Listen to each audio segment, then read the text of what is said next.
안녕하십니까. 여론의 모든 것 여론고수 시즌2 배추도사 배종찬입니다. 여러분들 잘 지내셨는지요? 총선이 이제 얼마 남지 않았습니다. 벚꽃도 피고 완연한 봄이 되고 있는 시점입니다. 4월 이제 우리 중요한 한 표를 행사해야 되는 시간이 시시각각 다가오고 있습니다. 여러분들은 누구를 선택하고 어느 정당을 선택하실 예정이죠? 여러분의 선택이 대한민국의 미래를 결정할 것입니다. 자, 구독 꾹 눌러주시고요. 여론고수 시즌2 배추도사 배종찬 잘되라 힘내라 응원해 주시면 감사하겠습니다. 자, 총선이 얼마 남지 않았습니다. 자, 선거를 앞두고 가장 중요한 것은 정당 지지율입니다. 정당 지지율이 이번 총선의 가장 밑바탕 지표가 될 수 있는데, 자, 이제 총선을 또 사전투표를 얼마 남겨두지 않고, 사전투표는 대략 일주일 정도, 그리고 선거는 대략 이제 열흘 정도밖에 남지 않았습니다. 바로 몇 밤 자고 일어나면 투표하러 가야 되는 그런 상황입니다. 자, 이 상황에서 국민의힘 지지율이 중요한데, 자, 불과 직전 조사만 하더라도 국민의힘 위기였습니다. 그런데 지난 3월 26일부터 28일까지 실시한 한국갤럽 조사에서 국민의힘 지지율이 반등을 했습니다.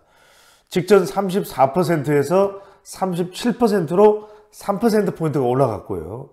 반대로 더불어민주당은 33%에서 29%로 지지율이 하락했습니다.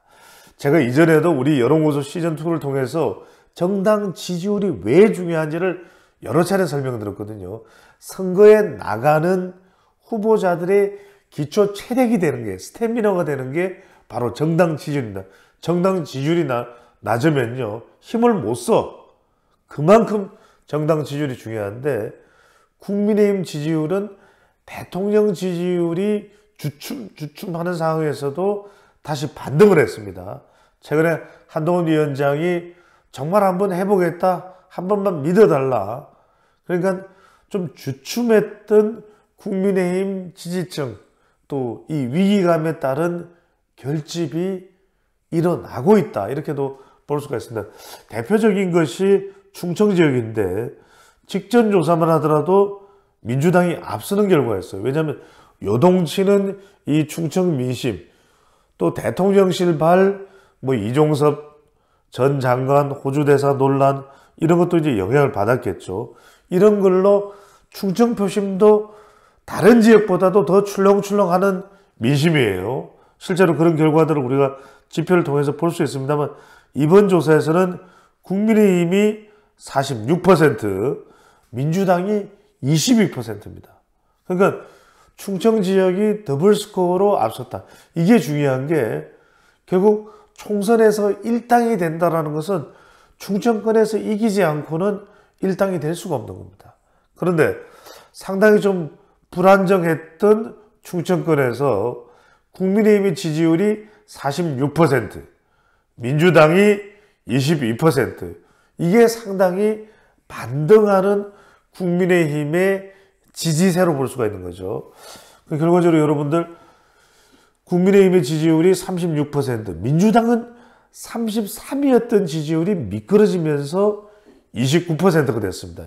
이게 우리가 상당히 주목해 봐야 되는 것이, 아니 그렇다면 왜 민주당이 내려갔을까? 결과적으로는 일종의 착시 현상에 따른 이 너무 지나친 선을 넘는, 또는 마지막 공천 끝자락에 이 파장이 영향을 줬던 것으로 볼 수가 있는 거죠. 이재명 대표가 전면에 나서면서, 심지어는 김부겸, 그러니까 절대 정치는 오만방자해서는 안 됩니다. 이 양문석 후보자에 대한 파장, 서울 강북을에서 세 차례나 박용진 현역 의원을 그냥 털어내려고 강제로, 거의 강제죠.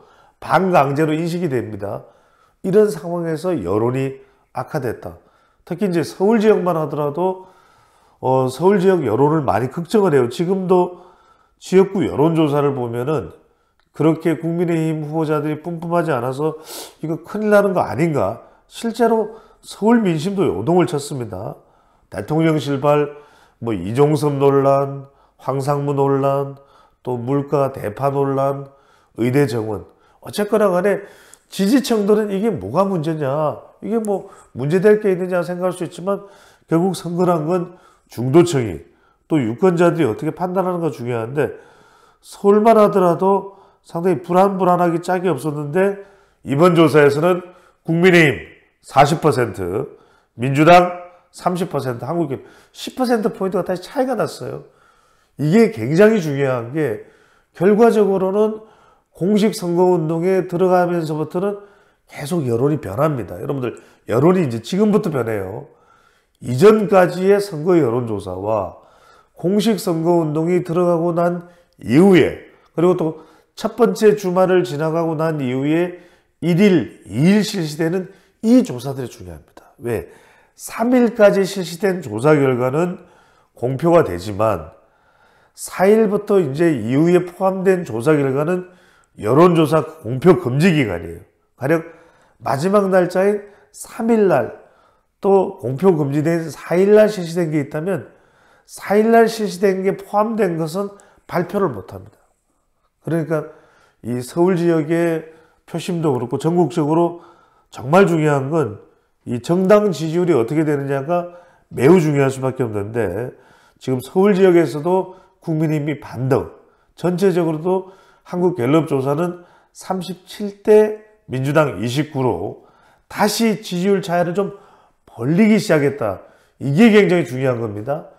자, 악재로 주저앉아 섰던 국민의힘 지지율, 충청에서는 무려 국민의힘 46, 민주당 22의 결과가 나왔다는 것. 요동치는 충청 민심에 다시 국민의힘 지지층들이 결집하고 있는 결과, 이 부분이 이른바 국민의힘의 총선 직전 반등으로 분석해 볼 수 있겠습니다.